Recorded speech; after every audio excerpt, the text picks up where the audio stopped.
Its collaborative effort by Canada Fund for for Local Initiatives and Sustainable Development Policy Institute (SDPI) and National Incubation Center for Aerospace Technologies.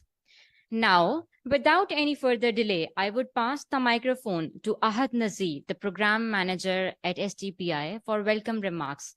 Let's anticipate an insightful start to this event.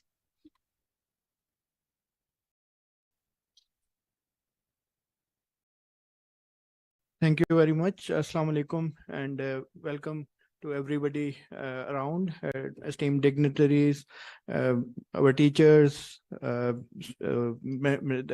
participants of this hackathon, mentors, judges, all are welcome. So I'll just take a few minutes to just indicate the objectives of the hackathon, and then, of course, the process that we ran through in this hackathon.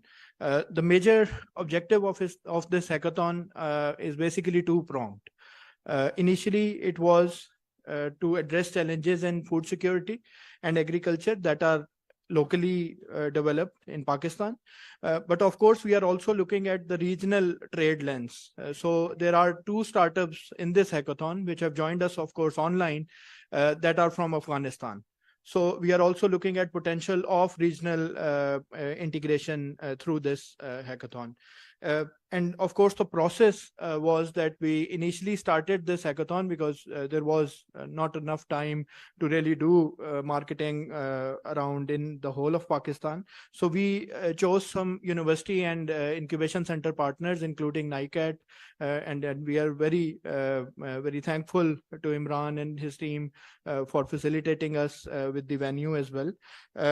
So some of the worthwhile partners that we chose and were helpful in identifying the basic startups that you will be, of course, visiting after this event in initial panel discussion, included NUST, the University of Agriculture, Faisalabad, and Professor Saab is here. Thank you, sir.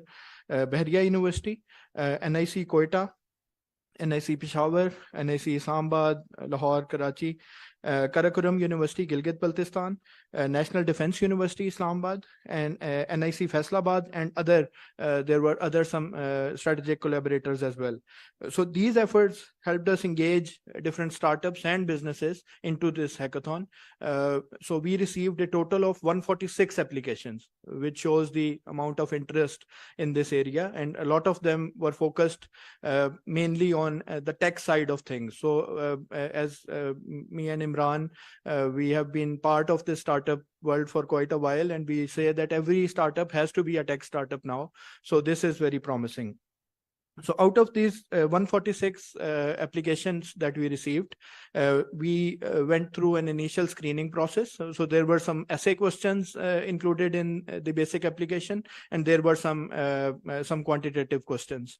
So based on the assessment, the 24 startups that have been shortlisted are now, I think, most of them are sitting here, but they have their stalls in the NICAT facility, and 3 of them have joined us online. So during this hackathon, these startups will be mentored basically for a pitch that they will be giving tomorrow. There will be 3 panel of judges that will be evaluating them, and then the top 3 startups will be given. We will be giving them some cash prizes on Monday evening at the Marriott Hotel during a ceremony. Just to give you an indication that not only the top 3 startups will be winning, we will be, I think, one of the reasons for holding this activity at this place was to sort of give every startup an idea of the type of facilities that are available, so they can come to NICAT again, and they can also focus on building networking partnerships. There will be a lot of potential investors also coming in during these 2 days, and of course afterwards as well, and this can really help us. And of course the whole motivation behind this is to sort of include youth in the type of this activity going forward. So with this, I will hand over now to Imran Jatala for his welcome remarks from the NICAT side. Thank you.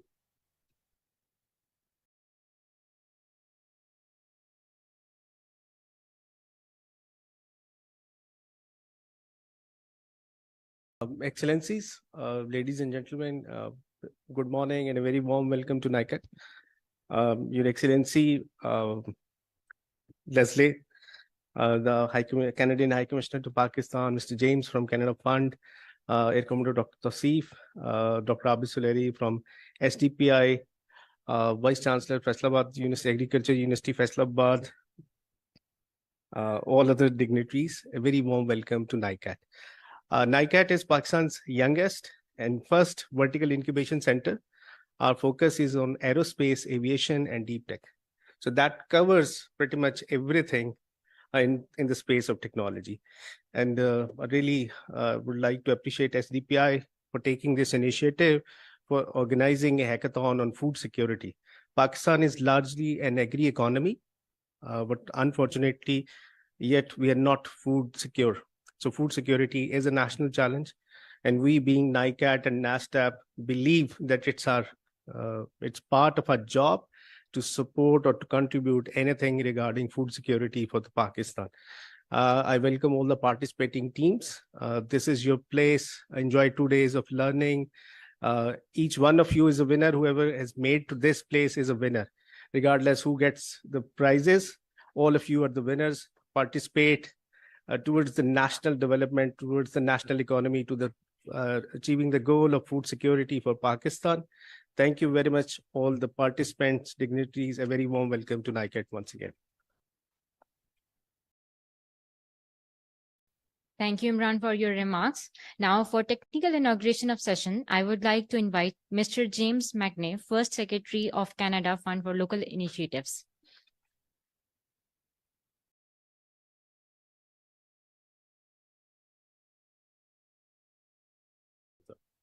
Hello.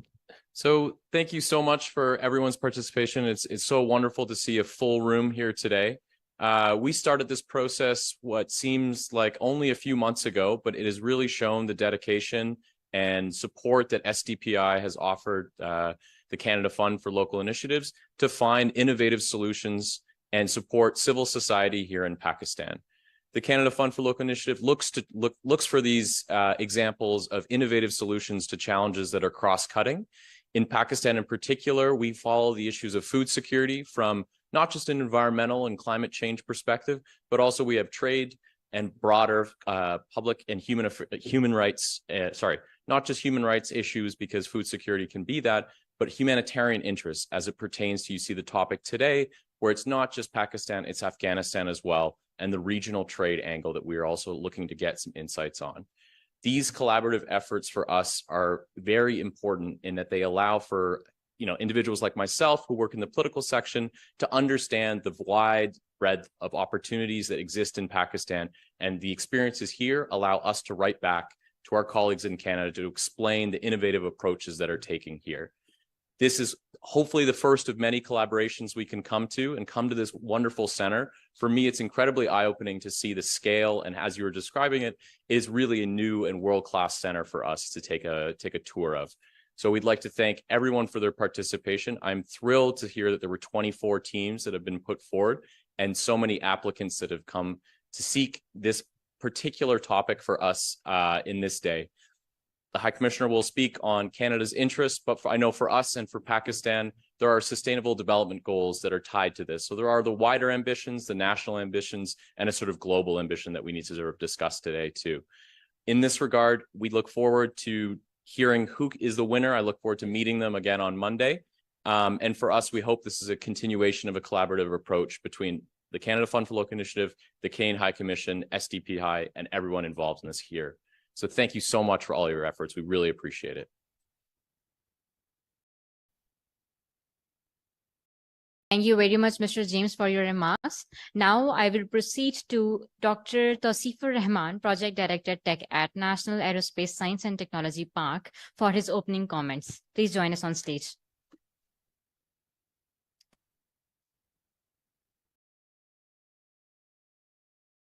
The presentation. Bismillahirrahmanirrahim. Assalamu alaikum, everybody. Welcome to NASDAP and NICAT. And I would first like to thank Dr. Abid Suleri for giving me this opportunity to speak at this excellent event. And I would like to especially welcome and special invitation to our friends from the Canadian High Council, Her Excellency Ms. Soban and Mr. James. Please do visit us at your convenience. We'd love to show you around. What we have created here is an ecosystem for promoting aerospace, cyber, and IT-based innovation based on a triple helix model. So in this regard, I'll just give a quick, because very pertinent to the activity here, food security. Dr. Abis Leri is also collaborating with us on this event, on this project, which is called Green AI. So this is introducing precision agriculture technologies in the country and approaching the problem in a more fashion where we can fill in gaps in critical areas where technology can take seat. So we have no shortage of talent in Pakistan. I'm sure the audience here, they're going to do wonderful jobs.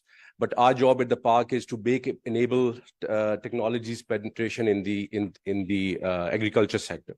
So I'll just share a quick background. If you look, there are multiple ministries collaborating in this, starting from the Planning Commission, Ministry of Science and Technology, Ministry of Food Security, as well as Ministry of Defense. So Ministry of Defense got involved because of NASTEP, because that's the line ministry leading currently this initiative. So I'm Air Commodore Dr. Tausif. I am basically an aeronautical engineer by profession. And so I've been chosen to lead this project as well, while I am also the founding CTO of Project NASTEP. So we actually collected a consortium of stakeholders to come up with this project called Green AI, where PCSIR, which is the country's largest biotech or industrial research center in the country, public sector, and they are involved in bringing industrial biotechnology technologies. Whereas NASTEP was to provide leadership in aerospace, AI, and supercomputing domain. And as a stakeholder for precision agriculture, Arid University Rawalpindi is also basically part of the consortium. So this project was conceived, interestingly, before even a single brick was laid here. So we knew what we were creating, so to keep people honest and on the track. So we put the project well before the things started shaping up. So we knew that NECAT will be here one day, and we will have smart entrepreneurs from not only across Pakistan, from across regional partners. I'm very happy to hear that teams from Afghanistan are also participating in this event. And what we have here is the internal potential within the park, which basically mostly resided with the public sector in the Air Force.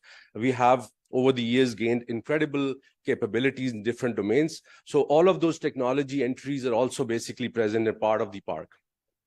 In particular, those highlighted in yellow, they are providing technical mentorship for teams undertaking development work for this. In particular, the aircraft division, which is involved in some of the very cutting edge technologies, they're going to guide how to implement product lifecycle management for creating aerospace vehicles, what are the different design implications. So they're participating. Space division, sensors division is building a ground penetrating radar, and some of the things that I'll show you. So the idea is basically that technology is not now per se, it's a dual use. Spin-offs and spin-ins is the only phenomena where you can sustain technology development. Only defense oriented or something that cannot actually keep technology sustainable. So all the domains that we have actually selected, they're areas where public sector in Pakistan can actually contribute towards this national agriculture need. As you know, SIFC has chosen agri-tech as one of the principal focus areas for the country's economic recovery as well. So in addition to IT and minerals and mining, agri-tech is the major vertical. So we are already development. The idea was to not develop this in-house, but to promote private sector participation. So the grant has been designed so that maximum work can be downloaded to the private sector. So all of these companies are already working with us in different capacities in different parts of the project. We also have a supply chain partnership already established with people who are importing critical components from us across the country. And then we are also looking forward to some of the very, very enterprising companies taking interest in the agri-tech sector. A few days back, we were hosting a Pasha event for national awards, a national event every day. Every year they hold these awards, and I was judging on the agri-tech company sector, and I was amazed by the level of interest that now entrepreneurs are showing in this domain. So the good news for them is that we are basically filling in some gap areas with this project, which is the government's largest public sector interventions thus far.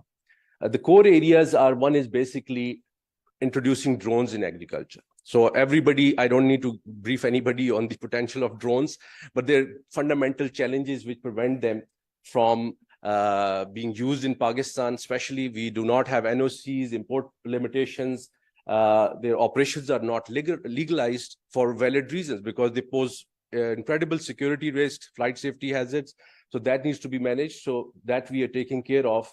And the solution is basically we are creating an airspace management, a complete ecosystem where these drones can survive and operate, ensuring security as well flight safety. So I'll just quickly do the thing, and I think in the session I can answer, or afterwards also I'm available, I can answer more questions relating to that. Another very critical area is supercomputing, because once you have these sensors in the air, they capture incredible amounts of data. So managing that data alone, I'm not talking about processing, is a huge challenge. And if you do not share that data, then AI technologies and some of those advanced inferences that you want to drive from that data, that cannot be possible, because this is just a computational challenge. We don't have the computational resources in the country. So we're seeding something called Agriverse, which is basically Pakistan's first precision agriculture national cloud. So as we speak, there's a consortium of private companies which are already contracted. They're going to start work very shortly. And again, we are going to have a 2-month session where all stakeholders, where partners from the private sector, they're going to come in and give their inputs how to develop it best for their utilization. So this, another aspect is the GIS data. The GIS data is again a very sensitive domain. And for having an exhaustive database of sensor data, weather, and all of that, it poses security challenges as well. So this is also something we are taking up. This is going to be integrated into the Agriverse. Another area that is basically where we had skill is developing advanced sensors, such as a ground penetrating radar. This is a classical example where a sensor for agriculture basically has more application in industry and some of the other areas where looking at the soil, the same radar can be actually used to see through walls for security applications, for instance. It can be used for clearing minefields. So this is something that we are taking up. This is already at an advanced stage. We have a demonstration and working very nicely. So the idea of developing these locally is so that we can seed deep tech innovation in the country. So all these companies which are sitting either are already existing cohorts of NECAT or who have the opportunity to here participate, they can actually look at these technologies, and we are opening up the space for whether you are a software person or you want to look in the supply chain or the value chain, anywhere you want to contribute, you're welcome to work.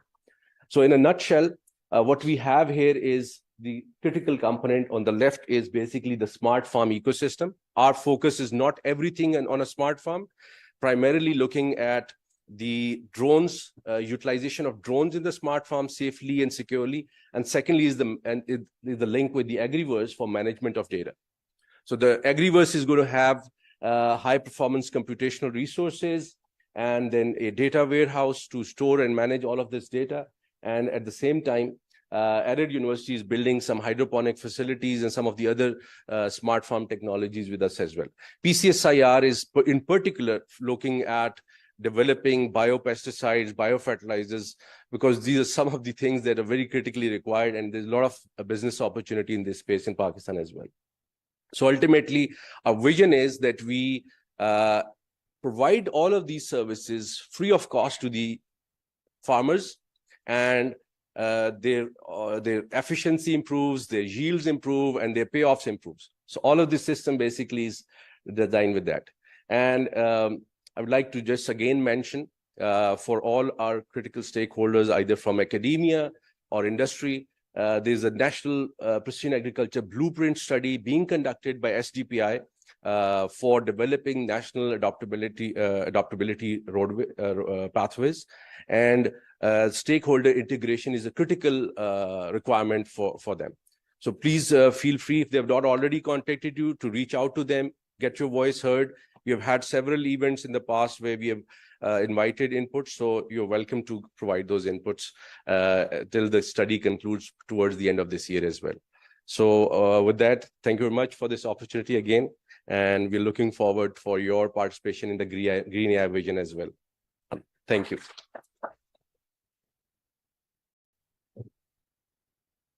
Thank you very much, Air Commodore Dr. Tosifur Rahman, for wonderful presentation.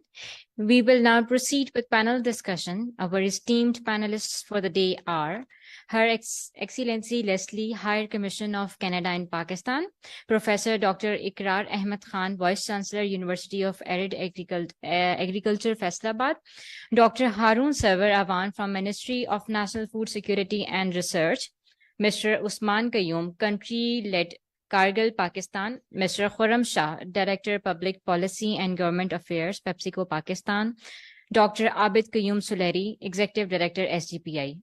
I kindly request all the panelists to join us on stage. I will now hand over the session to Dr. Abid Suleri for moderation.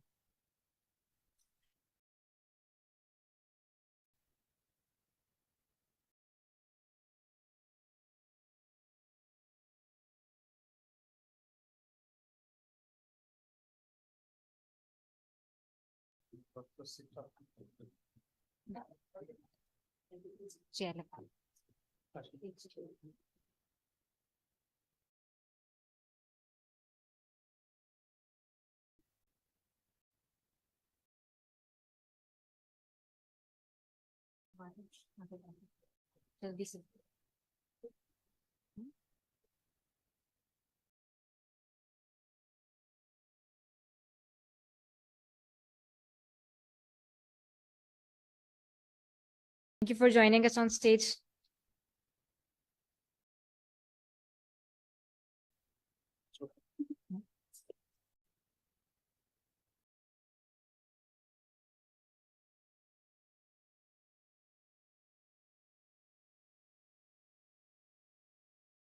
Thank you. Good morning, ladies and gentlemen. Assalamu alaikum. It's indeed an honor to welcome you to a week-long activities that we have started from this very event, trying to be part of a solution and trying to spread a ray of hope amidst the time of despair. So this is actually the theme of our annual conference, Sustainable Development Conference this year, the 28th Annual Development Conference, which will be starting from Tuesday. And we thought that every year for last now 28 years, we had been organizing this conference, but we really wanted to go beyond talk shop and beyond discussing solutions to actually show and reveal that some of these things, they are getting materialized, and in real world, all these things, they are possible. So this year we tried a bit of innovation. The first 2 days we dedicated to this hackathon, and I'm extremely thankful to Canadian High Commission for supporting us for that. From Sunday and Monday, there would be Sustainable Investment Expo taking place in Marriott. And as my colleague was mentioning that the winners from this hackathon, they would be provided awards at the end of that expo on Monday. And from Tuesday, Wednesday, and Thursday, the 3 days of annual conference, where we have more than 5 plenaries and more than 20 parallel sessions discussing a very threadbare discussion on climate change, on environment, on food security, on economy, on social sector development, on geoeconomic and geopolitical situation and how it is affecting Pakistan, and of course, the pathways for development for the new government. So with this slightly longish preamble, before I could get to the panel discussion, I just wanted to give this introduction that why we are here and what we would be doing after it. Now, another idea is to, of course, not only make this hackathon as one-off event that is once a year.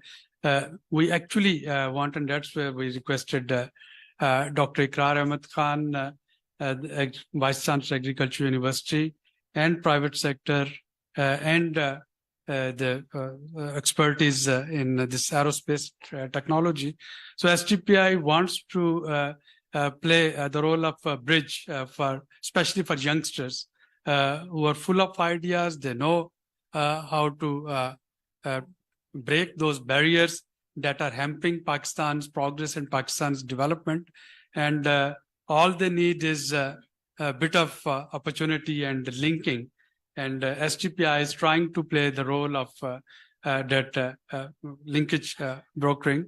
So academia, private sector, and the technology providers and technology regulators. So we being part of policy world. So our job would be to facilitate bridging this gap, and hopefully I can see light at the end of tunnel amidst this food insecurity and hunger.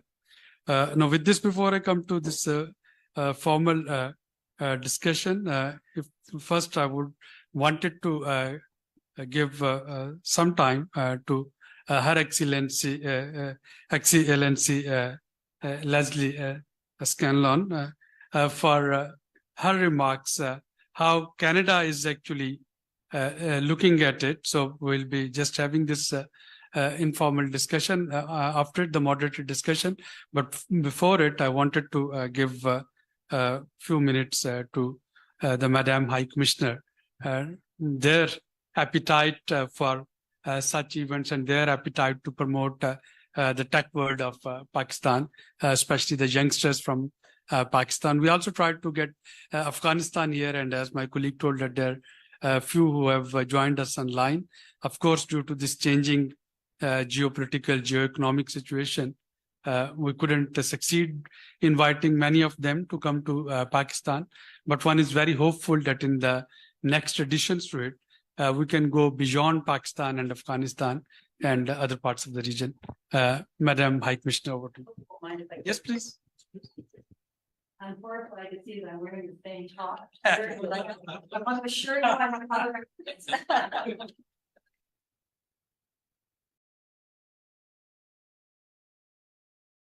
Assalamu alaikum. So thank you all for coming to such an innovative event. I hope this is okay. Can you hear me okay? Okay. I'd like to thank the National Incubation Center for Aerospace Technologies for hosting in this state-of-the-art facility, and the Sustainable Development Policy Institute for leading this initiative. It's a pleasure to work with you again. And I was so impressed to hear about all the different partners from academia, from private sector. It's just a wonderful thing to see. So James spoke a little bit about the Canada Fund for Local Initiatives. It's a fund that provides modest funding for small-scale, high-impact projects in more than 120 countries, eligible for official development assistance. It's a unique fund in that most projects are designed and implemented by small local civil society organizations. So we are thrilled to work with SDPI on this initiative, especially on the topic of food security. And let me say that I've traveled all over Pakistan. I've met with lots of organizations that are working with startups, and I never cease to be amazed by what I'm seeing. So much creativity, so much potential. So I'm just delighted walking around on the way in to see what all the different ideas are. Very impressive. But I'm going to speak a little bit about Canada and our support to Pakistan in the area of food security. Canada provides support for food security primarily through humanitarian assistance. In 2022, on food security alone, Canada provided over $5 million to the World Food Programme for immediate flood response, in addition to another $5.4 million for emergency food assistance for Afghan refugees and host communities. Overall, we provided $58 million to Pakistan to support flood response. And having visited lots of flood-affected areas, especially in Sindh and southern Punjab, we can see a lot of arable land that has been destroyed, and there's still toxic substances in the earth. And in some places, the water hasn't been able to run off for some technical reasons like lack of culverts and other straightforward issues that need some solutions quickly. But I just wanted you to know, I'm certainly, as Canadian High Commissioner, very aware, and we travel and meet with people all over Pakistan, and I can see what a big issue it is. We also provide financial support for Community World Service Asia through our contributions to the Canadian Food Grains Bank. We also support programming in Pakistan that focuses on food security, such as through the Green Climate Fund and the International Fund for Agricultural Development. For example, through the Green Climate Fund, we have funded a project in climate resilient agriculture in the Indus Basin.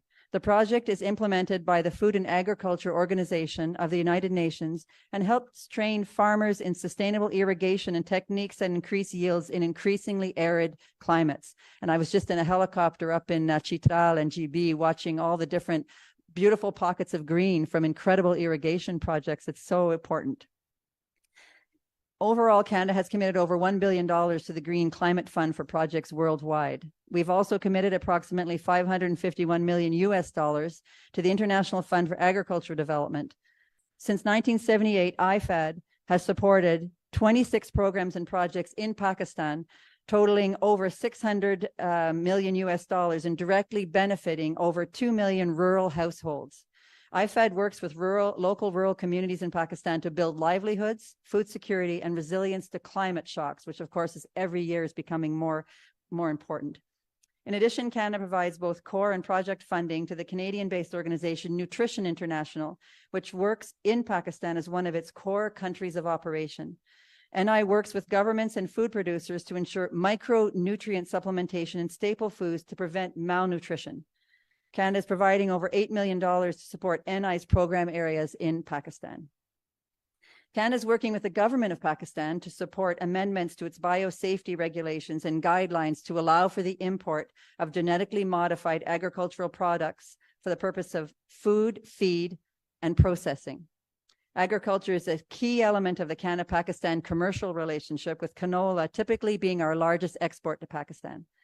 The local processing of imported canola seed into value-added products such as cooking oil and meal for poultry and livestock industries constitutes an important contribution to the local economy and domestic food security.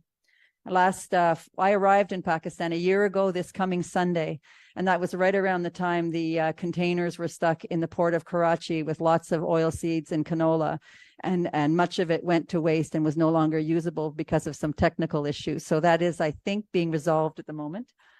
It is important that policy decisions that are taken in regards to GM products are science-based, so that they may both protect the health and safety of both humans and animals while contributing to food security and environmental stewardship.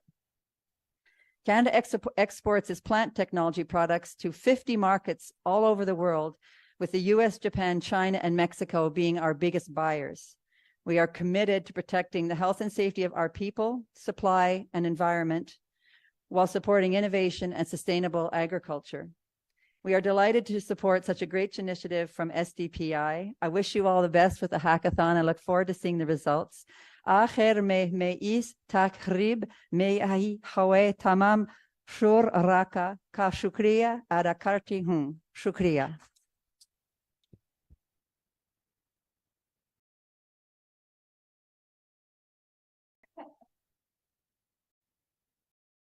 Thank you very much, Madam High Commissioner, and thank you for also highlighting that we need a very I think, pondered and well-delayed policy on GMOs and the fate of it. Now, ladies and gentlemen, for next hour, we'll be engaging in some interactive discussion with our distinguished panelists here. So I'll try to have 2 rounds, and in each round we'll be giving 5 minutes each. to each speaker here. And let me begin from Dr. Ikrar Khan, the distinguished Vice Chancellor of Pakistan's largest agriculture university University of Agriculture, Faisalabad. Dr. One of the problems that I foresee in food security and in agriculture is we have three pillars of agriculture. We have agriculture universities and research stations, public sector research organizations. We have agrotech private sector, agro industries, and we have agriculture extension. And I think one thing that I clearly see lacking is an integration, a collaboration, a cooperation among these three arms. And one of the, I think, consequences, as Madam High Commissioner rightly pointed out, then results in these fragmented policies where one arm, without talking to other, takes a decision, and then that actually cripples the whole food security situation in Pakistan. Now, when we are talking of this innovative ideas, and we are talking of use of all these drones and techs that Air Commodore Tosif has very rightly displayed in his presentation. So where do you see this acceptance for innovation? So do you think universities, they are doing their role right, or you require further support from policy-making arenas in this respect?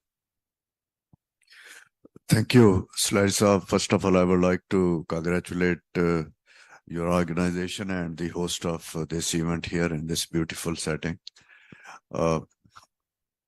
I thought we'll be discussing precision agriculture, but you have taken a different route and posed a question, actually, for which we can probably sit all day and keep discussing the inefficiencies of the system. And in one sentence, I agree with you, the lack of integration.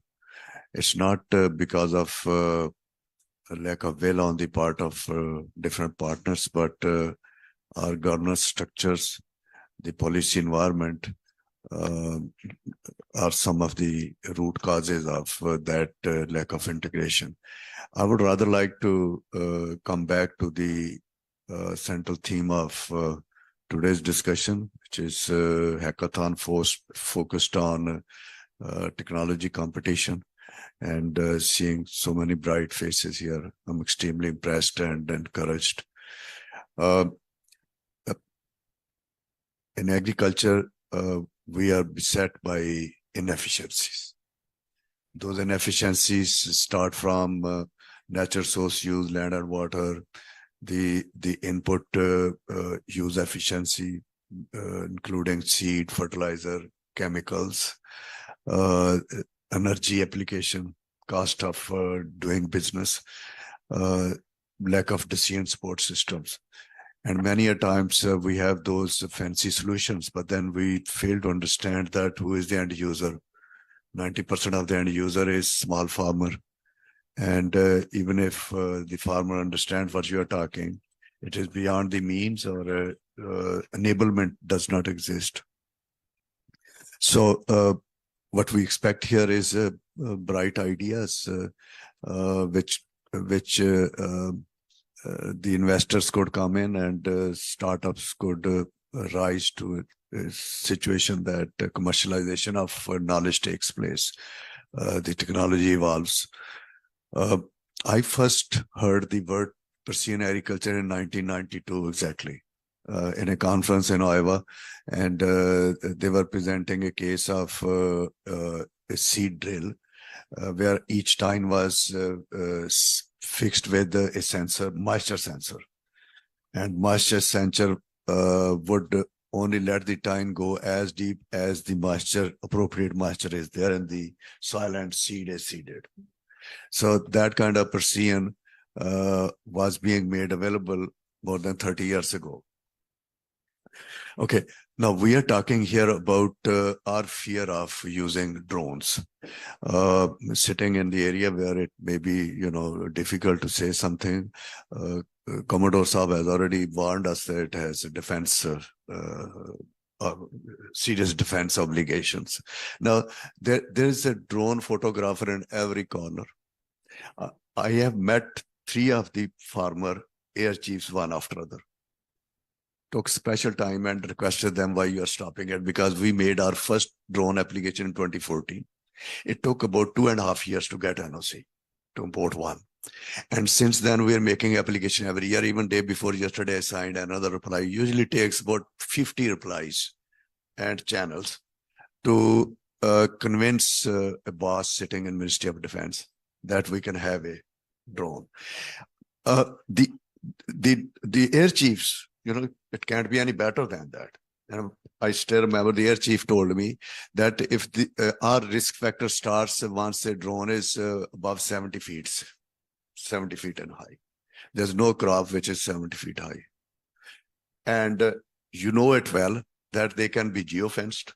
They can be trained in their height that they can go. There are 45,000 villages in Pakistan where agriculture is being practiced.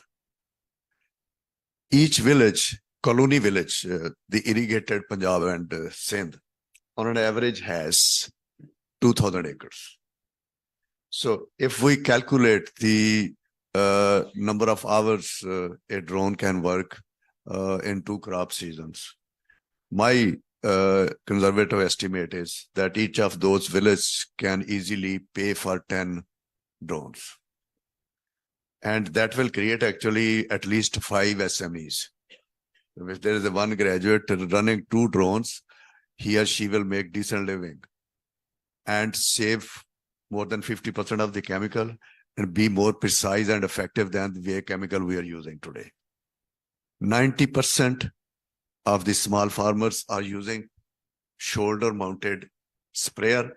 Every single acre is sprayed many times. And there are some crops where the farmer becomes, simply gives up because it's impossible to spray. They spray by that shoulder-mounted sprayer like this, and they don't even wear any safety. So those sprays are not more than 30% efficient. So agriculture, data science applications are unlimited. I'm sure you will hear more about that during this process for next 2 days, that data science in terms of designing machines, data science in terms of working on moisture, data science in terms of traceability, data science for improving the complete value chain, data science for helping the traders to take decisions, import, export, data science everywhere. 3-4 years ago, the then agriculture minister made a statement in the National Assembly that there was plenty of wheat, we don't know where it went. So Dr. Sulari called me. He said that, this is the statement Fakhr Imam Sahib has made. So what do you say about this? I said that you are sitting in Islamabad, find out if there is a dashboard on food. We produce 5 major commodities around which this entire political economy of food trade and agriculture revolves. So is there a dashboard which can tell that, what has happened to commodities from farmer field to the consumer level? So he designed a dashboard. I don't know what happened to that dashboard, if it is still alive. I actually met the current secretary and asked him, he said, well, a dashboard is there, but, he's evaluating its performance. He himself is tech savvy, he likes those things. So the drones, the dashboards, the sensors, the tech applications beyond imaginations, the future is evolving every single day. So our policy and regulatory environment has not evolved that fast. I will take also a keyword from Madam's presentation. She has said that what's wrong with the GM policy. We have a biosafety law since 2005. We have been growing BT cotton, which is GM cotton, since late 90s. We took about 20 years to give it first formal approval. And even today, there's not a single variety out there. Nearly 100% of cotton is GM, and there's not a single properly approved variety which has gone through the process. So if that is the course of decision making and Air Commodore Saab's reservations, I don't see drones coming in next 20 years unless he has some innovative solution to offer. And I made these two statements, which I made just before you, in front of Army Chief and in front of Prime Minister about 2 weeks ago. And Prime Minister promised that I'm going to hold a meeting in Islamabad as soon as I come back from Saudi Arabia. I think he has come back. So, while you speak about technology, beware of policy environment also. One single announcement that GM soybean has cancer potential, the poultry industry has collapsed. That GM soybean has been coming to the country for more than 20 years. And then those oil seeds sit in the ships and rot. The world's biggest food importer is China. And the entire soybean coming from North and South America is GM to China. The second biggest population is in India, and they have all GM foods. The biggest opponent of GM crops is Europe, which has negative population growth, and they can afford organic food. And even in Europe, you go to any bioscience lab. I've been to most of those major centers of S&T in Europe. You go to any bioscience lab, it's full of GMs. So it's a political economy of Europe, which they don't want to officially declare that GM are safe. The first GM controversy, which hit the news in the United States, was in 1982-83. That was the release of ice-minus bacteria, which protects crops against frost damage. And it took about 2 years. And after that, FDA allowed it. And FDA created a framework of risk assessment and biosecurity. And no GM crop can be released in North America. Both of big partners, without going through those biosafety risk assessments. So, but in Islamabad, Rawalpindi, there is definitely latest function. We were in a meeting day before yesterday, and this issue was discussed about that this much. And General Saab, jo isko dekh rahe hain aajkal LIMS ko, Shah Saab, Shah, wo wahan majood the. And so when I said about GM, I tried to make a case, and a person said, GM. And I asked him, just tell me, do you know what is GM? And honest to God, he probably does not have even science and metric. And he said, GM. So this attitude problem against technology is also besetting the commercialization of technologies. But today, probably more focus is on data. So fortunately, on data side, that kind of restrictions are not there. It's growing fast. So I'm sure that we will see a lot of bright ideas. But I use the opportunity because Madam has made a mention of GM, and GM is very close to my heart. So I made that. So, well, anyway, thank you. I think I've contributed more than my allocated time. Thank you, Dr. Sabano, Madam. I just want to jump in. I'm afraid I have to go. I have a meeting in Islamabad that starts in 30 minutes, but I want to say, I think we'll have to hire you as our advocate because this GMO issue for Canada and the United States has been huge, because Pakistan was a huge export market for us. And producers in North America, if Pakistan isn't going to make it possible, there's all kinds of other markets. And yet for food security in Pakistan, these are essential imports. And so we are really looking forward to a positive decision very soon. So thank you. Let me tell you, make it public clarification. Now, with your statement, it's quite possible that there will be tomorrow an editorial in which they will say that Canadian High Commissioner has basically bribed Vice Chancellor to make this statement. There could be another guy who can be bribed as well. Okay, you see, just talking about the same subject, I'll not take most of the time. You obviously have got your own agenda, because they have been talking about GM, and the most affected people of the GM is one of our business and our community as well. You see, the oilseed import in Pakistan is close to 2.5 million tons. The whole poultry is reliant upon that. The whole oilseed crushing industry is reliant upon them. And like Dr. Saab, he knows much better than we do actually in terms of technology and itself. Our rules are 2005 biosafety rules, which has no mention of such things. No mentions of such thing. And which he was talking about, I just give you some kind of a numbers.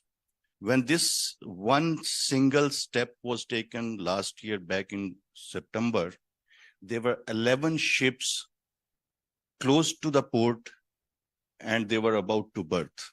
And each paid for by the importer. 11 ships had about 700 million rupees worth of consignments. Sorry, not rupees, dollars. $700 million worth of consignments.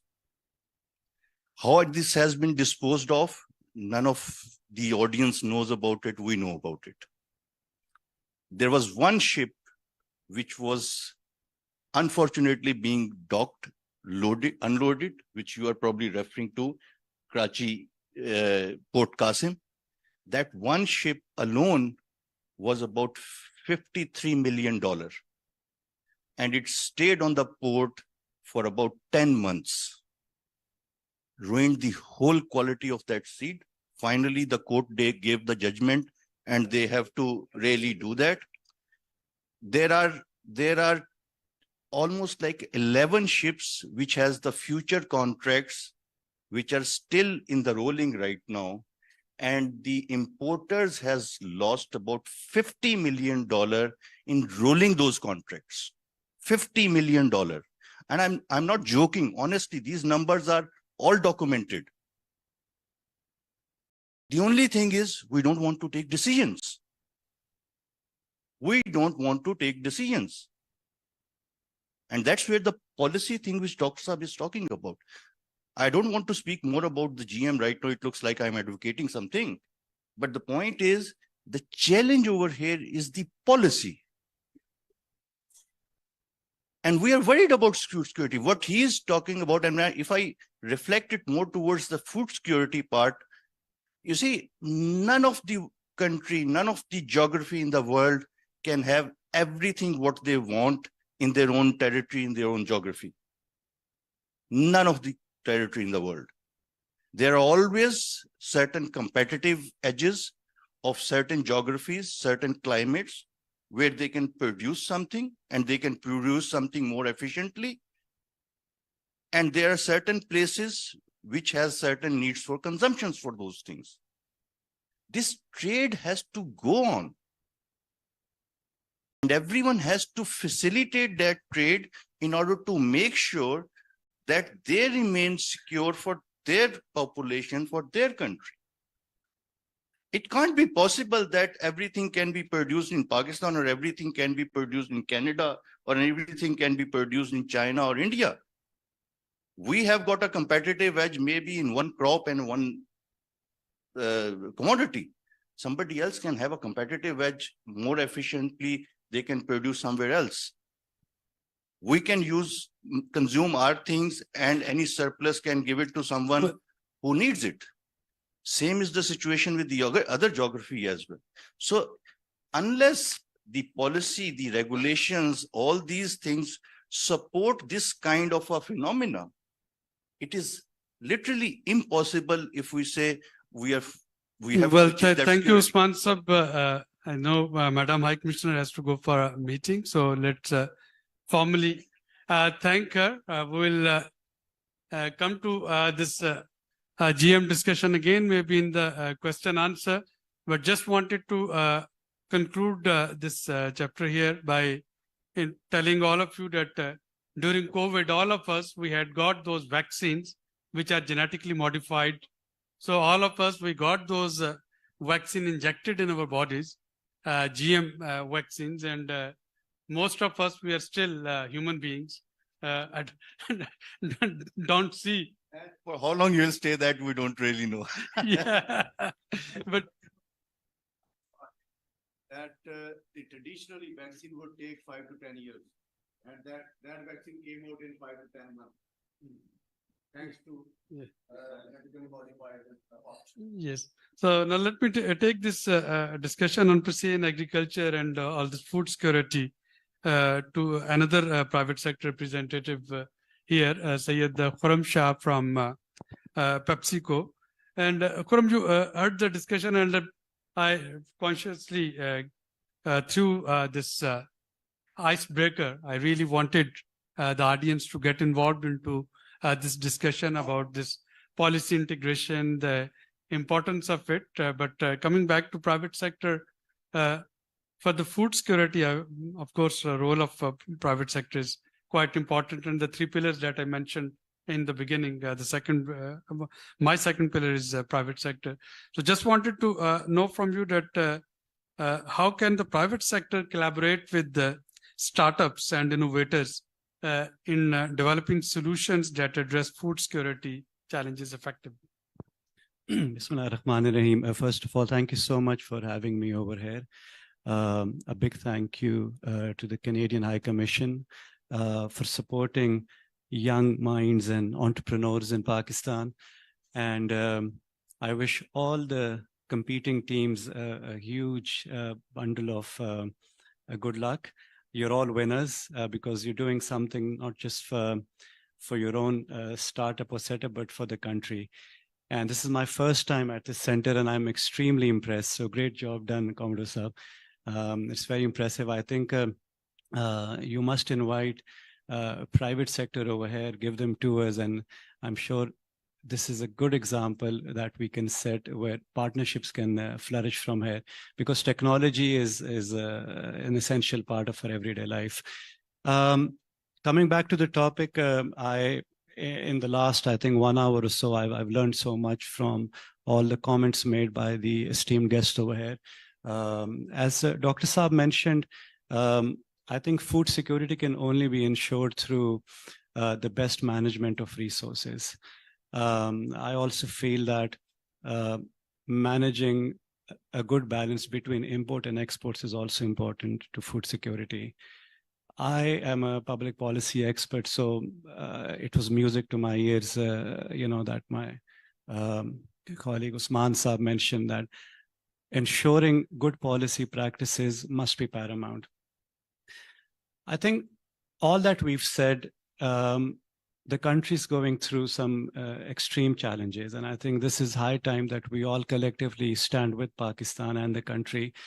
And we have to be patient and we have to be supportive and work together. And towards that, I think private sector can play a huge role. I'd just like to talk a few things about, that PepsiCo has done that I've seen in my 10 years with PepsiCo in Pakistan. We are an agri and a food-based company, and I'm very proud to say that 100% of our essential raw material is procured from Pakistan. Potatoes, corn, sugar, we all procure from local farmers. So much so that the exchange of revenue that PepsiCo deals with local farmers is over $25 million. So every year, over $25 million worth of livelihood is generated. We work with over 4,000 farmers. And the potato snacks or the corn snacks that we produce are, again, I'm very happy to say this, are being exported to countries like Malaysia, Philippines, Qatar, Afghanistan. And we're also exploring exporting Pakistani-made snacks to countries in Africa and Europe as well. And these snacks are produced from factories in Pakistan. This is a testament to the fact that how important it is to ensure the availability of local best practices and raw material. We started this campaign under the global umbrella called SFI, Sustainable Farming Initiatives, and we've seen amazing results. And it has been very simple. It's been closely working with the farmers on making sure that technology is used. I wish my colleagues from the Agri department were here. I mean, they would have been so happy to see that all the technological solutions and software that you're using, we've also incorporated that into our in our everyday agri practices. We're working with startups. We're looking for businesses that will support us further, ensure better yield and livelihood for the farmers. The initiatives such as predicting weather changes for farmers has really helped farmers improve their yield. We have with years introduced better yield qualities on the potato front, which are also more weather resilient. This year alone, because of the high focus on enabling reduced water practices, we'll be delivering over 102 billion liters of water being less used versus last year. In all our snacks plants, we are 100% achieving a water replenishment. And so as I mentioned, in 2016, we started this SFI campaign, and it has different pillars on water, on yield, on environment, on climate. And it's been a huge success. And simply by working closely with the farmers, the other important focus that we have is on supporting women across the agri supply chain. We're investing over $5 million as we speak as part of two projects. One is a Global Development Alliance with the USAID. And in that, we will be empowering women with the right access to marketplace, to technologies, to best practices. And the other one is called She Feeds the World. It's a global project, and we made sure that Pakistan is part of it. In that, we'll be focusing on other crops that we don't deal with. Especially in women in remote areas. We're spreading our initiatives from Punjab to Gilgit just to make sure that the impact is spread across the country. But as all my esteemed colleagues and panelists mentioned over here, I think it's a balance of managing resources, it's improving efficiency, it's policy revisions, and it's passing on global best practices to local communities you work with. Thank you. I'll come to Dr. Harun, but before that, I wanted to go to Commodore Tosib Saab. So Commodore Saab, you have this multi-sector representation here from academia, from development partner, from private sector, from the policy makers. So all this pursuit of technology and all this this ecosystem that we have developed. So if you have to ask for one major thing from each one of them, what would be your policy ask? I think, Rashad, thank you very much. First of all, I would like to acknowledge that I'm the least knowledgeable about agriculture. No family background in agriculture. I'm a technologist to the core, did my PhD from the US in supercomputing, did all my life in the Air Force doing R&D. But the project that we constituted, it basically was involved with agriculture, and we didn't have the luxury of collaborating. But what has come out is that some of all the observations that have been shared by the esteemed panelists who are experts in this domain, we were able to pick up on those and address and at least attempt to address them in the project scope that we drafted for Project Green AI. And this is not testamount. I'm not boasting that we are super intelligent. I think this is testamount to how obvious some of these problems are. And I think if you want me to sum up in one word, I think it all boils down to actually bringing this initiative NASTEP together also, that what Pakistan lacks is basically a collaboration mindset. That's the fundamental issue, whether it's the government, whether it's intra-government, it is intra-private sector or inter-private sector. This is a really limiting set, because the intelligence is there, the understanding of the problem is there, but we can't put our hands together to solve it. So this is actually, the good news is this is the spirit behind the NASTEP initiative as well as the Green AI initiative, which actually was hand in glove with this. So just to point out, Dr. Ikrar, he's my senior, he pointed out that the drones is, and if we leave it like this, he's very right, for decades we can't introduce drones. So there are concerns on one side of the policymakers, there are concerns on the other sides. Unless we come to a conclusion, we can't do that. So what we did is we basically are not trying to bring in import drones and introduce into agriculture. This is already done, proven by PepsiCo, and I'm sure the SIFC is also importing a lot of drones as we speak. But the problem is that we cannot manage them safely and securely. For that, we have actually brought together all the stakeholders in the Green AI. And in the coming, inshallah, months, you will see that we will have at least a framework. If somebody says, how are you going to address this? Then we can at least propose a solution that you can actually ensure control, security, manage. Just to, in particular, give you a finer detail, that all the drones that we're developing, we're putting a module called GEM. It's a Green AI ecosystem module, which ensures a transparent control over the geofencing. For instance, geofencing is there, but how to prevent manipulation of it by miscreants. So that's actually that. Now, putting that one module in not only enables for us to bring security to the drone, it creates a level playing field for drone manufacturers in Pakistan. It creates additional revenue opportunities for big manufacturers from outside the country, like DJI and some of the other major players, that once they come in, they would have to actually license their drones. And then we can, in that whole technological setting, then we can actually draft a policy which promotes, maximizes benefits for all the parties, not just one. So as Qayyum Saab pointed out, that globally, it's a global value chain. Whether you talk about a tractor, a seed, or anything, any product, it's a global value chain where people across the globe, according to their natural potential and capabilities, contribute. So unless you have a global value chain concept, because in the 21st century, there's no self-sustained economy anywhere in the world. It's all interdependent, interlinked. So unless you adopt the global value chain, and just to actually Khun Saab ko support karne ke liye ke we have international companies here. We have more than 200 companies as we speak, and we are expanding that public, the enclave we are sitting is called the private sector enclave. So it's all private sector. We have Daftar Khan, and we didn't reinvent the wheel with housing. We actually partnered with a company which is doing co-working spaces across the country. And we said, okay, they're providing a soft landing spot for international companies to just take a decision to move their business to Pakistan in one day. All they need to do is bring their machine and laptops, and they do that. Then we have some big names from the aerospace industry who have private sector companies which have made NASTEP their home.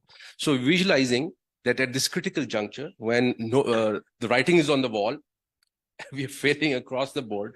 So we don't want to focus on the failures. We want to look at the solutions. So I would urge, as Dr. Abis Larry is conducting that if all of these inputs can actually, with credibility from the experts like yourself, can be put into this national blueprint study, then we can champion it from the Green AI platform, for which already multiple ministries are on board. We have one of the biggest, like the defense sector as a stakeholder. They're already involved in big things in the country. So we can actually get that consensus and get things moving and quickly. Thank you. So my colleague Kashif is already doing it. And now the last question for this round from Dr. Awan Saab. And Dr. Awan, I wanted to know the appetite of Ministry of Food Security and Research about all these innovative technologies. Is there a precision agriculture cell already operating there, or do you plan to have it? And then the second question, which is more, I think, crucial. Agriculture is now a devolved subject. Provinces has to take care of it. food security, of course, is a federal domain. So where do we see precision agriculture and the use of these startups? Where would be the possible policy facilitation at provincial level or at federal government level? Bismillahirrahmanirrahim. Thank you very much. I really appreciate the initiative by SDPI and National Incubation Center for bringing such bright minds together. And coming back to your question that is there any appetite? I want to thank again SDPI that Dr. Ikrar mentioned that food security dashboard. That food security dashboard was introduced in government sector or Ministry of National Food Security with the collaboration of SDPI, and I can assure Dr. Ikrar that it is in secure hands, and we have graduated and we have come quite forward, and now it is taking care of the real-time data from for wheat, sugar, sugarcane, vegetables, three important vegetable pots, potato, onion, tomato, and we have also integrated our seed track and trace system with that. And now going one step forward, we have we are going to integrate AI-based forecasting system with that, and also the module of weather forecast as well as crop health and crop stress module has also been integrated, and this will ultimately graduate into decision support system. So there is a lot of appetite for technology in this, and recently we have witnessed very fruitful policy input from that dashboard when recently there was a hue and cry in the market that sugar shortage is there and sugar prices were going quite up, and we had mill level stocks in that dashboard. So when we put forward those numbers to the policymakers, so the decision was very convincing that we will not allow import of sugar. So thanks to this dashboard and data systems, we were able to do the good decision. And now even Pakistan Sugar Mill Association is requesting that we have excess sugar available, and TCP should buy that sugar from those mills. So this puts a reality check on the stocks and the prices as well in the form of this technology input. And the second question which you mentioned, that post 18th Amendment, you are very correct that this is the domain of provinces in terms of agriculture, but food security is the domain of the federal government. So the provinces and the entities like KPK, Balochistan, GB and AJK, they don't produce much of wheat and other foods which are their requirement, but it is the responsibility of federation that we have to fulfill their requirements. So we have to be in the play for ensuring food security. But this, despite this many positive externalities of this 18th Amendment, few hurdles have also been faced by the federal government. The most recent example is last year's support price, wheat support price, that was unilaterally announced by Sindh government, and which was quite high. Federal government calculated based upon the cost of production that 3,200 rupees is the fair price that should be adopted as the wheat support price. But due to this 18th Amendment, we don't have any lever on the provinces that they should not take the unilateral decisions. So government was bound to introduce the price that was close to that 4,000. And the negative part of that decision or the policy paralysis, we witnessed that this year in 2023, we have witnessed the highest food inflation. So these are the positive and negative aspects of 18th Amendment or devolution, but we have to live with this or we have to correct this. In terms of this innovation has no boundaries. So innovation and these type of hackathons, the fruits of these interventions will go beyond federation or provinces, and all the provincial governments as well as the federal government has quite appetite for this sort of innovations. Thank you, Dr. Awan. And in the last round, actually, I want your messages, your advice, your instructions, guidance to some of those youngsters who are here from across Pakistan. And of course, over next 2 days, they will be getting mentored on the startups. So a very quick round starting from you, Dr. Ikrar.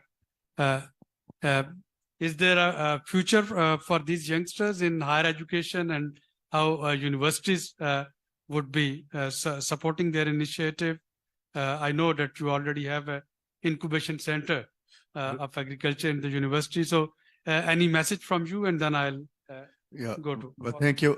We have a business incubation center since about 15 years now, and we are also hosting NICs, very similar setup on campus, funded by Ignite. And I meet bright faces quite often, and I really have a strong hope that these young minds will come up with innovative ideas. The keyword is efficiency. The keyword is reducing the cost. Keyword is,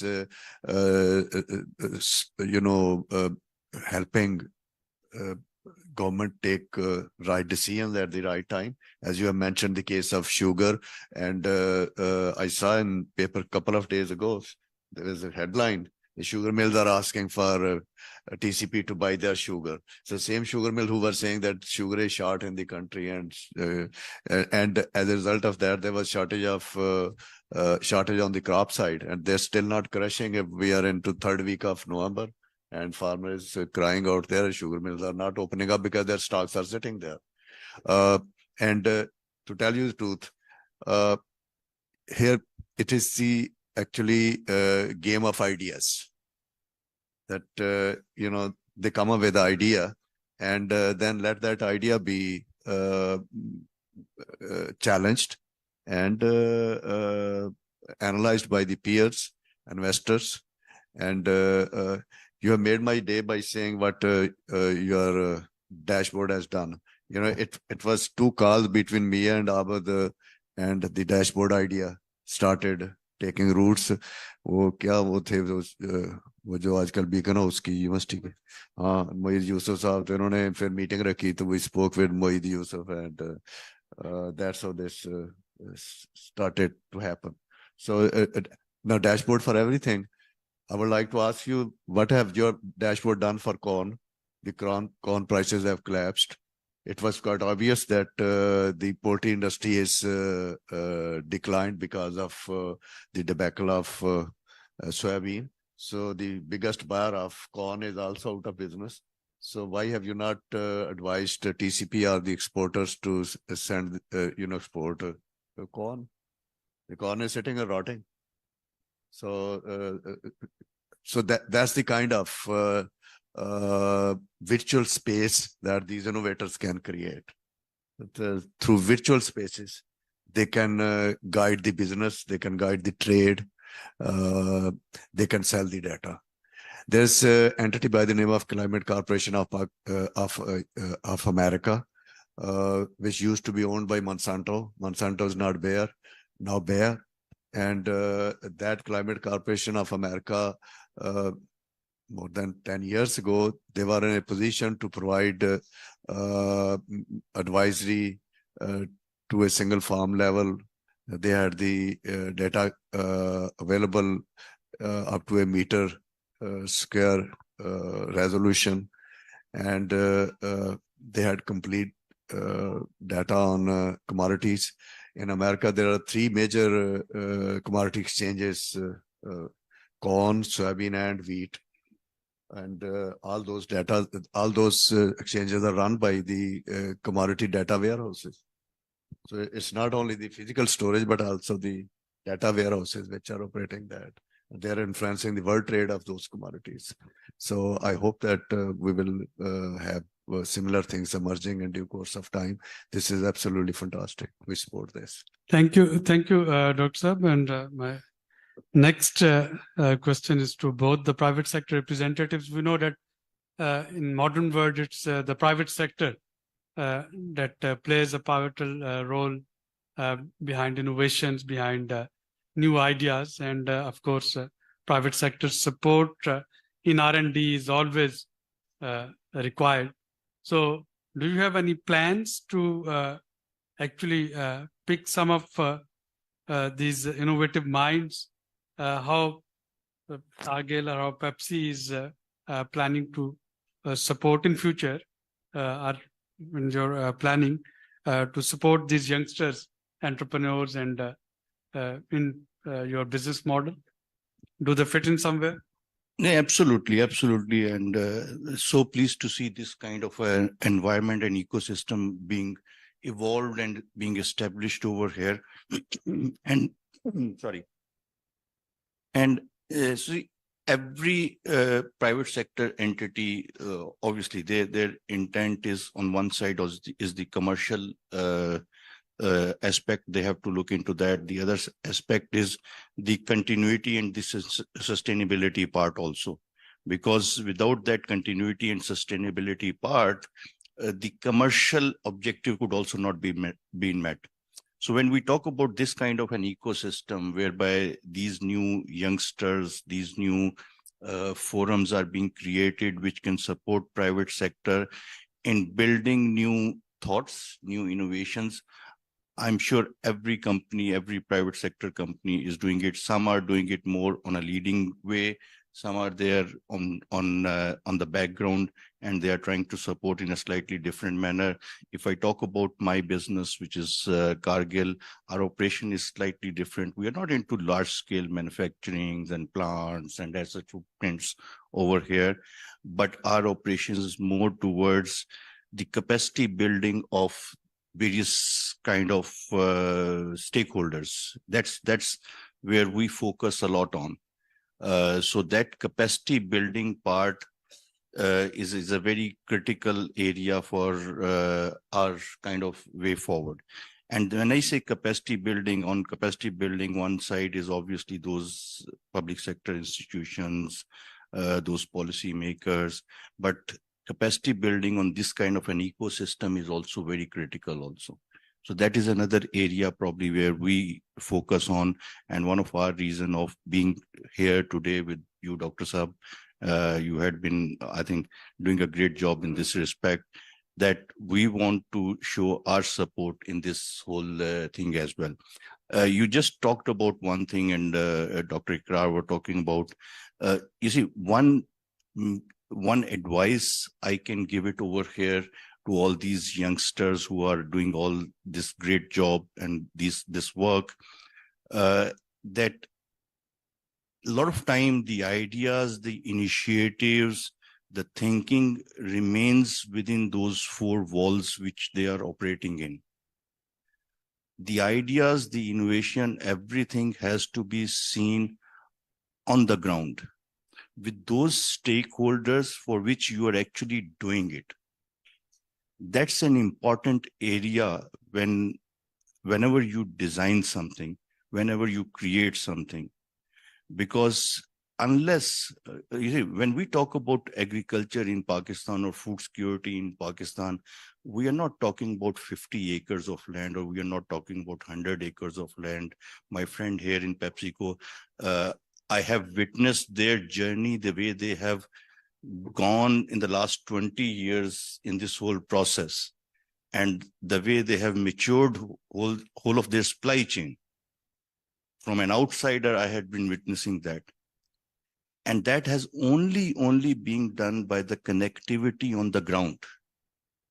So my request to all you youngsters, those people with those bright ideas, carrying all those interesting projects in hand, please connect with your end users. When you'll connect with your end users, you actually is going to refine your whole idea, whole system, whole process, and your model as well. And it will become more practical and useful for the for those who are actually you are talking about. Unless you're not going to do that, it would be very difficult to really come out of those four walls and then getting into the, because scalability is the point. Applying on 100 acre is a different thing, and applying on 50,000 acre is a totally different ball game.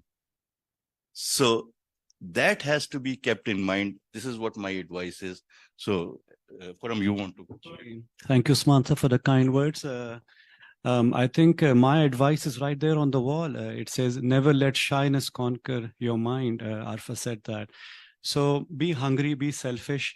You're just one click away from, the right sponsor, the right advice, the right mentorship. You're in a day and age where you're connected to everyone around the world.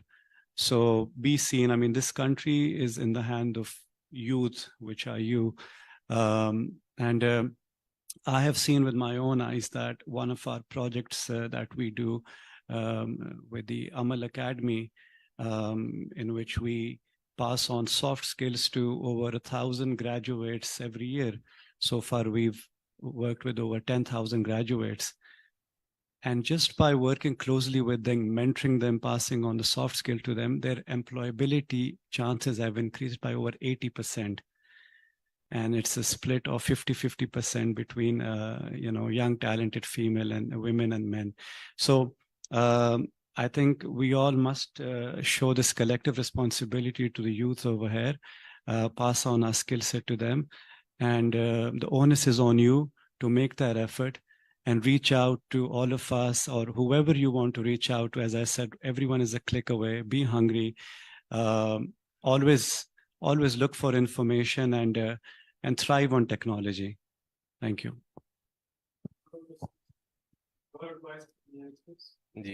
Thank you very much.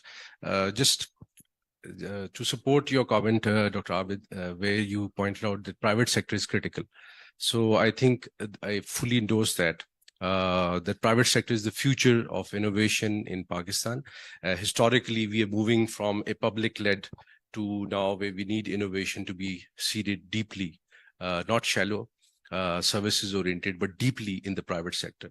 And for that, private sector in itself is an ecosystem spanning from big, large enterprises, MNCs, all the way down to startups. So that ecosystem has its own peculiar requirements, and there needs to be an interplay and collaboration within the private sector itself. While we promote ecosystems at national level like the park, but the private sector in itself needs to be promoting that ecosystem of innovation in the country, especially focused. For the entrepreneurs, I think the time has never been better. Food, if you talk about food security, food security is an issue. So the market need is out there for you. Pakistan is in trouble in a lot of ways. So market need, that part of your business plan is covered, so you don't have to worry about it. The opportunities are increasing, so there are more and more initiatives for local innovators to come in. What my advice would be, two fundamental. One is basically when you're moving to innovation, think deeply. So shallow thought, if you think you have found the solution, spend another hour, another week, a month further, because I think most of the initiatives that I have seen over my life, they fail, whether it's at the government or at corporate level, because people have not put in enough thought into it. So the brilliance that you have, the maximum thing is the thought that is sitting in your head, refine it, reflect it. You will be confused by the beauty of it. You will be amazed and you will stop short. So don't stop short, keep growing it even once you start your business. So the second is have a collaborative mindset. And collaborative mindset basically fundamentally starts from an abundance mindset that there's enough opportunity and you don't have to kill your next door neighbor to get to be successful. That's the current state of affairs that we have witnessed internationally, where innovation has taken seed, that collaboration. So think collaboratively, do not and work with, build your value chain for your product. So whether it is the data sciences, artificial intelligence, machine learning, it's an infinite set of opportunities there. So there's no competition in a lot of spaces. So you just go in and do your bit, bring your brilliance to the market. The second is the drones industry. For us, it is very, very crucial because we are building an aerospace park as well. And there's so much talent in Pakistan. Whatever technologies go into a small drone which flies autonomously, believe you me, they go into some of the state-of-the-art machines as well. And you can't make a 5th generation, 6th generation aircraft being a startup, right?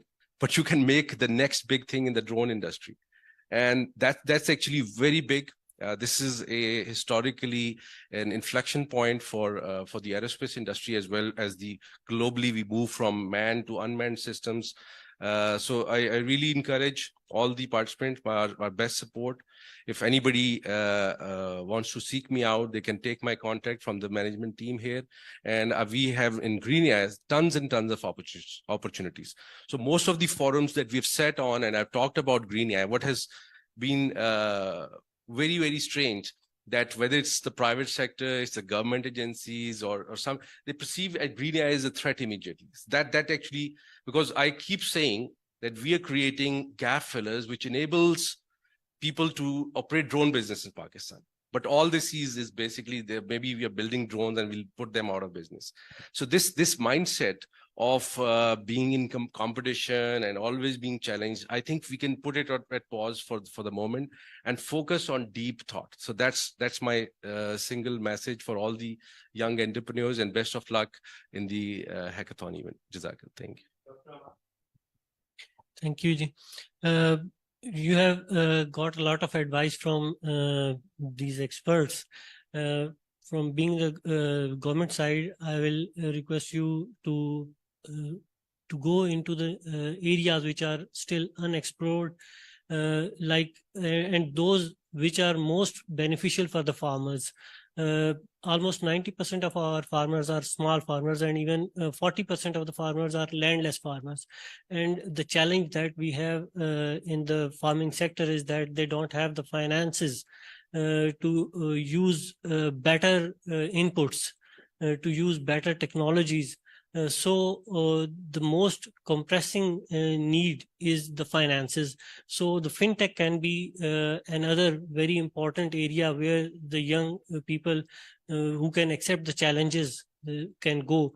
And when we have conversations with the banking sector, formal sectors of financing, they say that these are simply non-bankable. These small farmers are non-bankable.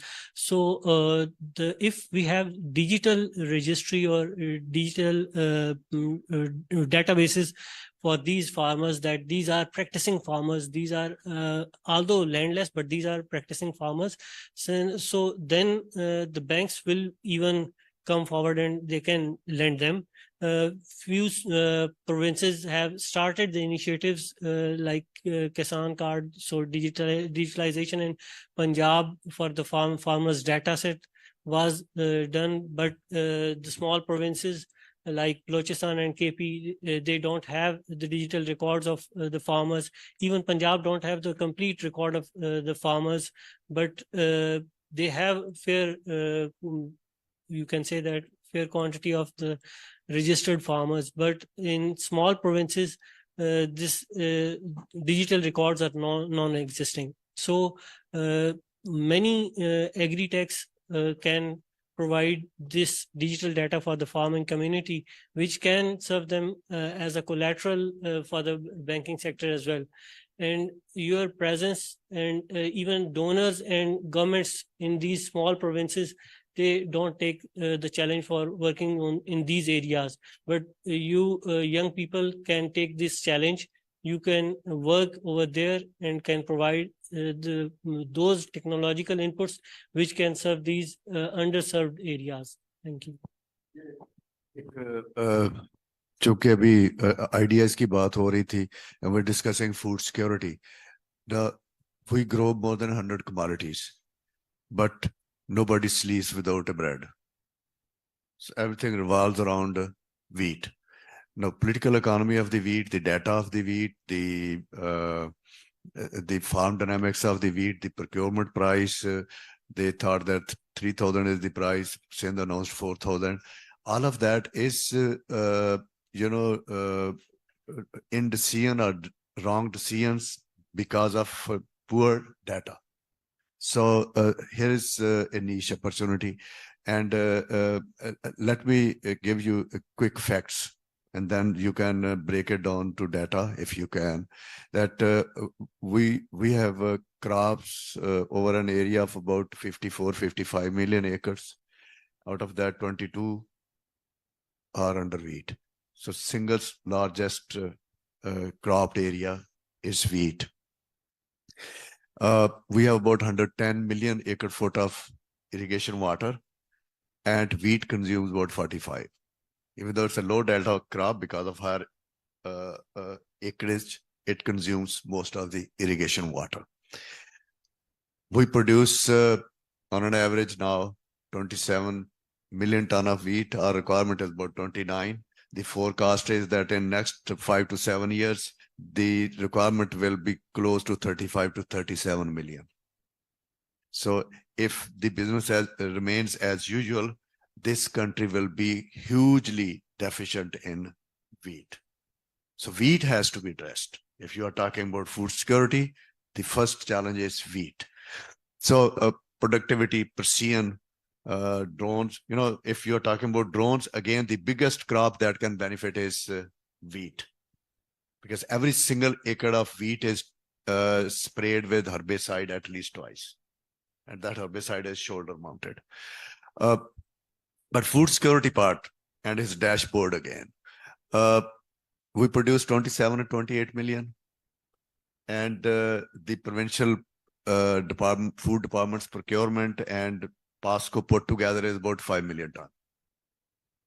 Okay. There are about 1,200. No, let me finish. So the procurement, I'm talking about data. Official data is only those 5 million ton. The other potential data are 1,200 flour mills. And if they're declaring their stocks rightly, each one of them may be having 3 to 5 silos. Each silo is about 1,000 ton. You multiply it all of them, it will not go beyond 2 million ton. Okay, so about 7 million ton to 8 million ton is accountable out of 27, 28 million ton. Where is the rest of the wheat? How much of that is stored in households? And what is its conversion? And where does the conversion takes place into flour? These sorry headlines are made from tandoor. How big is the population which is dependent on tandoor? The biggest sector actually is chakki. Is there any data on chakki? We had data किसी के पास? कितनी चक्कियां हैं? Then comes your Afghanistan. And why don't we accept Afghanistan? We should accept Afghanistan because it has been happening for a millennium. And let it happen formally. And you know what actually perverts the whole sequence of things? The Fachatali. Government imposes Section 144 at the wheat procurement time. Government only takes 4 million ton out of that or 5 million ton. And the Fachatali actually creates the holders and price distortions. Data leke aao. Challenge karo inko. Thank you for these very wonderful ideas. And towards end, James, from this Canada Fund for Local Initiative, your advice to the youngsters? Yeah, thank you so much. I really like the breadth of the ideas. I by no means am an expert, but I'm getting a real crash course on the levels of policy shifts that need to occur. I think going forward with STPI, we wish you all the best. And like you said, these forms of hackathons and networking might be key. It might not lead to something this weekend, but might lead to something in the future with your career. And in this regard, we're very keen to support initiatives like this going forward. So best of luck. Thank you very much. Please give a big round of applause to the wonderful panelists here. I'm sure they were able to provoke you to think through many of the problems and of course their solutions as well. I will have to conclude this session, but I need to acknowledge the presence of two persons here without which it could not happen. Mr. Imran Jatala and Air Vice Marshal Asad Ikram Sahab. Thank you very much for hosting us here.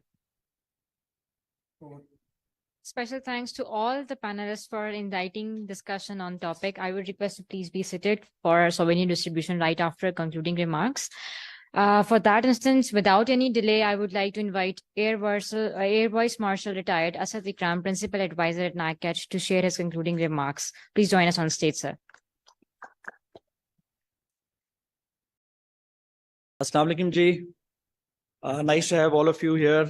And I'm really pleased that we have STPI here as a partner with us, taking this discourse on a very important topic.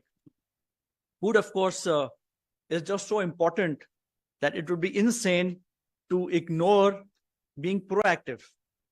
If there's no food, of course, you would feel hungry and you would think about it. But then you have to be able to plan for it before you really get hungry.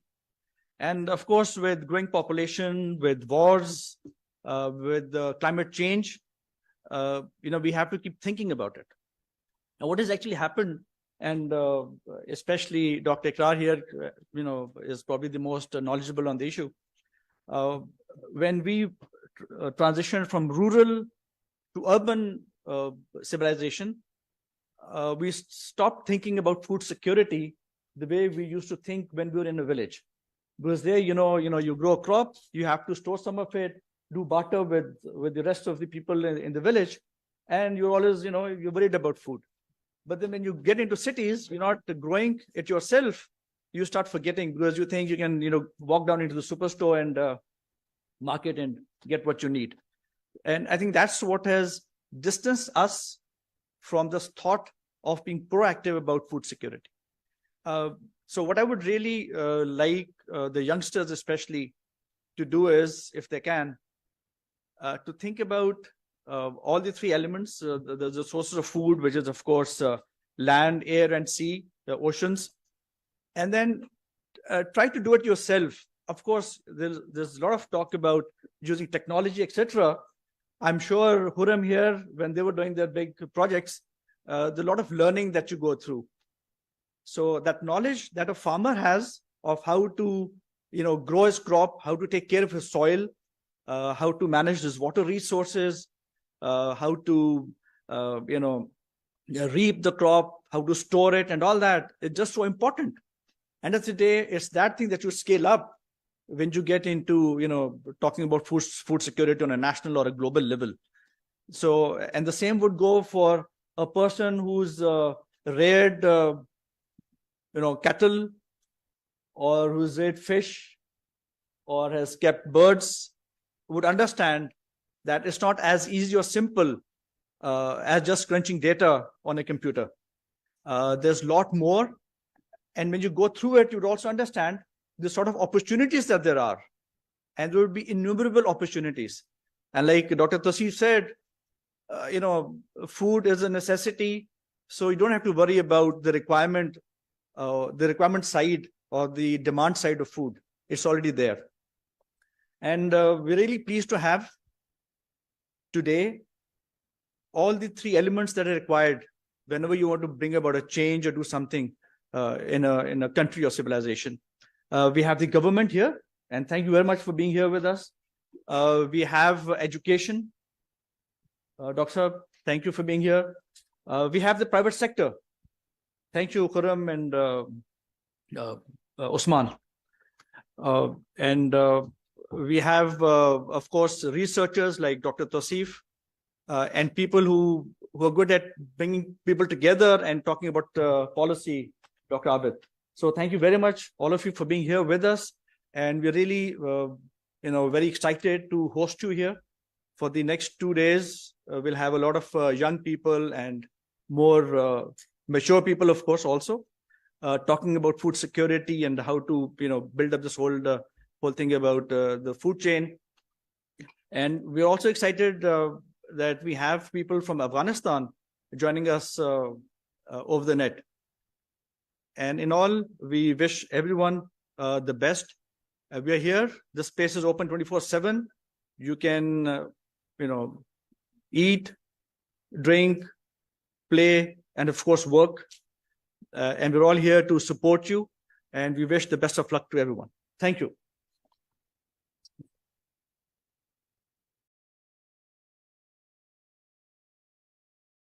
Thank you very much, sir. I would like to request, sir, please, agar aap stage pe hi hai, souvenir distribution ke liye, request Mr. Abid Saleri and AVM Asad Ikram for souvenir distribution prepared by SDPI and NICAT.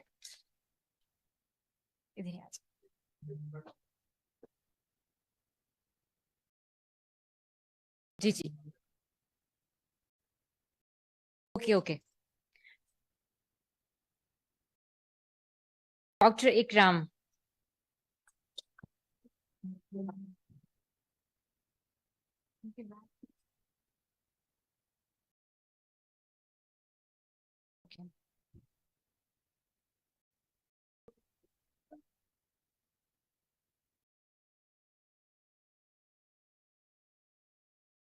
Thank you very much. Mr. James McNee, First Secretary of Canada Fund for Local Initiatives.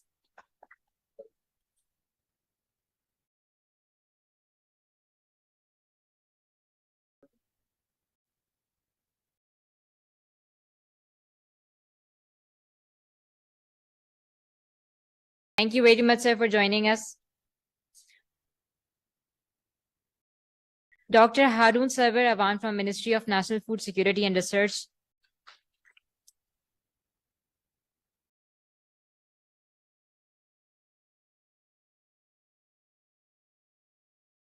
Thank you, sir. Mr. Khurram Shah, Director of Public Policy and Government Affairs at PepsiCo.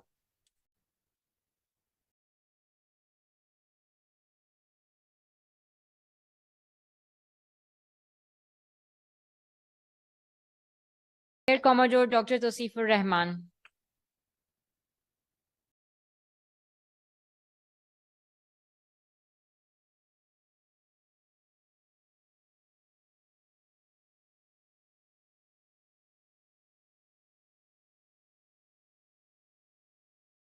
Mr. Usman Qayyum. Thank you so much.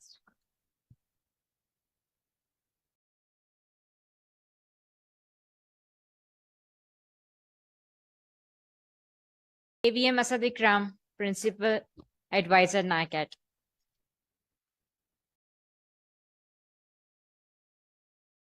Thank you very much, sir. Thank you so much, everyone. Yes, we can have a photograph, a group photograph. I request all the panelists to please join us on stage.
Tea is served in the